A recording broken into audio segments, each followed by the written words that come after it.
This blog is all about autobiography, and my name is Sheila Flores Ervilia Abong. And I was born on the 22nd day of April 1991 in Sarabay, Artiling, Zamboanga City. My parents' names were Sulpicio Revilla Jr. and Virginia C. Flores. Both of my parents now are deceased. My mom died at the age of 57 in 2015, and my dad died at the age of 51 in 2016. I have one sister that was named Cherry. She was 2 years older than me. My early childhood was a typical middle-class environment. We lived in rural area of Sarabay, the place that we were born. My father is working as a supervisor of a gold mining company, and my mother is at home. She managed her own sari-sari store, and that was very progressive store.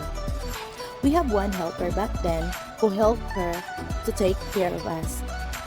When I was 5 years old, we forced to migrate into Midsalip because of the war between MILF and the government during 90s.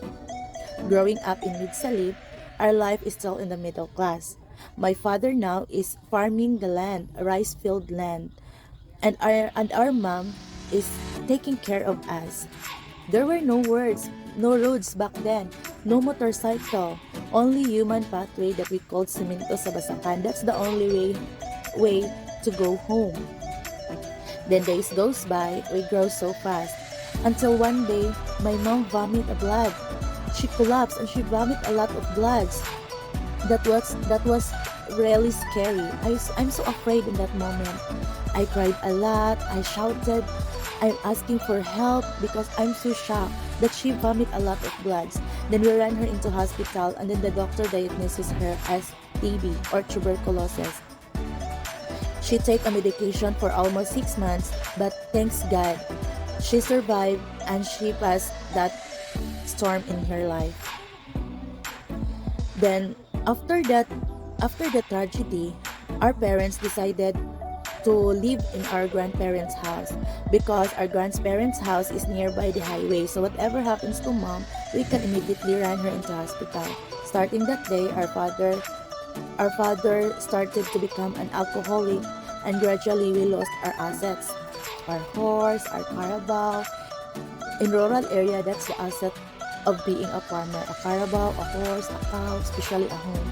But we gradually lost that one because our father was so sad when my mom diagnosed us TB. But we continued and we studied. I studied in college at GS Midsalip, and I graduated last 2010 and associate with a course of associate in computer technology. That is 2 years. After graduation, I decided to work at Best Emporium, Pagadian City as a sales lady. I am standing whole day. My foot was so hurt on the first day of my duty, but my body used to eat until 1 year. At the age of 20, I meet my husband. His name was Giovanni Abong. After 1 month of relationship, we decided to get married. That was year 2011. And then year 2019, we got a child, and her name is Urshin. And until now, I'm still searching, I'm still studying because I want to be more, and I want to know more.